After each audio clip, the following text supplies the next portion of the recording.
نہ وہاں کے رہے نہ یہاں کے رہے، یہ ایک الگ داستان ہے۔ تو باہر کے ملک میں آ کر ہم نے جو ہے وہ اپنی کمزوری کا پوری طرح سے اظہار کیا کہ جی ہم سے تو جو ہے یہ قید برداشت نہیں ہوتی، یا ہم سے تو یہ حالات جو ہے وہ فیس نہیں ہوتے۔ ہم نے تو شاید اس طریقے سے اس ملک کو اون نہیں کیا کہ جس طرح کے کہ شاید وہاں پر پاکستان میں رہنے والے دوست احباب جو ہے وہ دعویٰ کرتے ہیں۔ لیکن اگر آپ یہ دعویٰ کرتے ہیں تو پھر وہاں سے نکلنے کی جلدی کس بات کی ہے؟ اور اگر وہاں سے نکلنے کی جلدی ہے تو پھر یہ جشن آزادی اس طریقے سے منانے کی کیا ضرورت ہے؟ پھر آپ حقیقت کا سامنا کیجئے اور حقیقت کے آئینے میں رہ کر یہ سوچئے کہ آیا کہ یہ جو حقیقت کا جو آئینہ ہے، اس کے سامنے جس وقت آپ کھڑے ہوں گے تو پھر آپ کو اپنا اصلی چہرہ جو ہے وہ نظر آئے گا۔ اور جب تک ہم لوگ اپنا اصلی چہرہ جو ہے وہ دریافت نہیں کر لیتے، ہمیں آزادی اور پابندیاں اور پابند سلاسل اس کی کوئی سمجھ نہیں آئے گی کہ ہم کہاں زندہ ہیں۔ ہمیں کوئی سمجھ ہی نہیں آئے گی کہ ہمارا مقصد کیا ہے اور ہماری منزل کیا ہے۔ ہمیں پتہ ہونا چاہیے کہ ہماری منزل کیا ہے۔ اگر ہماری منزل جو ہے وہ ایک آزاد اور خود مختار پاکستان ہے تو پھر ہمیں وہاں پر رہ کر اس کی جدوجہد کرنا ہوگی، پھر وہاں سے نکلنے کی جلدی نہیں ہونی چاہیے۔ پھر ہر تیسرا آدمی جو ہے وہ ٹی وی پر بیٹھ کر یہ نہ کہے کہ اس ملک کے اندر ریسورسز نہیں ہیں۔ پھر آپ وہاں پر بیٹھ کر یہ مت کہیں کہ یہاں کے جو حکمران ہیں وہ چور ہیں، ڈاکو ہیں، لٹیرے ہیں۔ پھر آپ اس کو اون کیجئے۔ پھر آپ یہ سمجھیے کہ آج بھی آپ جو ہے وہ 1947 سے پہلے کے حالات میں زندہ ہیں، کہ ابھی آپ کے اوپر جو مسلط طبقہ ہے، آپ سے اس نے آزادی حاصل کرنی ہے، اور بالکل اسی طرح سے جو ہے وہ آپ کو کوشش کرنا پڑے گی جس طرح سے کہ 1947 سے پہلے کوشش کی گئی۔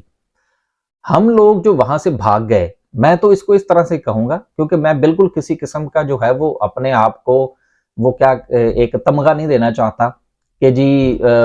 ہمارے بڑے جذبات ہیں یا یہ ہے یہ وہ ہے۔ دیکھیں، جذبات اور احساسات اپنی جگہ پہ، لیکن ایک جگہ پر کھڑے ہو کر حالات کا مقابلہ کرنا یا پھر وہاں سے بھاگ جانا، یہ دو مختلف چیزیں ہیں۔ تو اس لیے میں اپنے آپ کو بالکل اس حوالے سے حقیقت کے آئینے میں رہتے ہوئے اپنے آپ کو ایک کمزور آدمی سمجھتا ہوں کہ جو کہ شاید ان حالات کا مقابلہ اس طرح سے نہیں کر پایا کہ جس طرح جوانمردی سے کرنا چاہیے تھا۔ لہٰذا سارا کا سارا کریڈٹ جو ہے وہ وہاں پر رہنے والے لوگوں کو دیا جانا چاہیے، اور پاکستان میں رہنے والے لوگوں کو جو کریڈٹ ہے میری طرف سے وہ بالکل دیا گیا ہے اور میں دوں گا بھی۔ لیکن ساتھ میں میری یہ بھی خواہش ہوگی کہ اگر آپ وہاں پر رہتے ہوئے یہ کریڈٹ لینا چاہتے ہیں کہ آپ ایک آزاد اور خود مختار ملک میں رہتے ہیں اور آپ 14 اگست جو ہے وہ اس لیے منا رہے ہیں کہ آپ آزاد ہیں، تو پھر آج جو ہے وہ آپ یہ فیصلہ کر لیجئے کہ آپ پاکستان کا پاسپورٹ اس نیت سے نہیں بنائیں گے کہ آپ یہاں سے بھاگ جائیں، بلکہ آپ وہاں پر رہتے ہوئے حالات کا مقابلہ کریں گے۔ لیکن اگر آپ یہ سمجھتے ہیں کہ آپ نے اس ملک سے بھاگنا ہے اور کسی اور ملک میں جا کے آپ نے جائے جو ہے وہ پناہ تلاش کرنی ہے، تو پھر میرا خیال ہے کہ اس قسم کا دعویٰ آپ کو نہیں کرنا چاہیے کہ جس دعوے میں سے میں اپنے آپ کو دستبردار کر چکا ہوں، کہ جشن آزادی آپ اسی صورت میں منائیے، 21 توپوں کی سلامی آپ اسی صورت میں دیجئے کہ اگر آپ کی یہ رائے ہے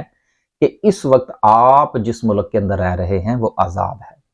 یہاں پر آپ کو آپ کے حقوق وہ حاصل ہیں کہ جس کے لیے 1947 تک جو ہے وہ ہمارے بزرگوں نے قربانیاں دی۔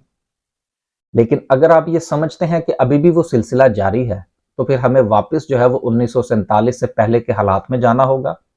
اسی طرح کا مائنڈ میکنگ اپنی کرنی ہوگی اور اسی طرح سے اپنے آپ کو جو ہے وہ تیار کرنا ہوگا کہ شاید ابھی جو ہے وہ بہت کام باقی ہے، ابھی اس ملک سے جو ہے وہ بھاگنے کا وقت نہیں ہے، بلکہ اس ملک میں رہ کر اس ملک کو آزاد کروانے کی جو ہے وہ ہمیں ضرورت ہے۔ یقیناً آج کی جو میری ویڈیو ہے وہ ایک بہت ہٹ کے ہوگی اور ایک عجیب سی گفتگو شاید آپ نے جو ہے وہ میرے منہ سے سنی ہو، لیکن کیا کریں کہ حقیقت یہی ہے۔ حقیقت یہی ہے کہ ہم جو ملک سے باہر ہیں، ہم نے اس ملک کو چھوڑا، اس ملک کے حوالے سے جو ہم نے اس ملک کو چھوڑنے کی وجوہات،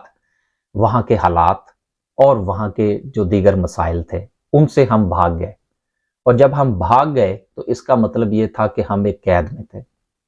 تو اگر وہاں پر رہنے والا بندہ بھی یہ سمجھتا ہے کہ وہ قید میں ہے تو پھر شاید جشن آزادی منانا نہیں بنتا۔ تو سوچئے گا ضرور، یہ دن جو ہے یہ 14 اگست کا، یہ ہمیں سوچنے پر یہ مجبور کرتا ہے کہ آپ ایک مرتبہ پھر فیصلہ کیجئے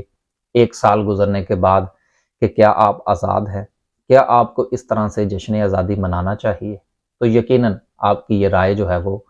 تو پھر یقیناً جو آپ کے دل سے آواز آئے اس کے مطابق آپ کو فیصلہ کرنا چاہیے۔ اللہ حافظ۔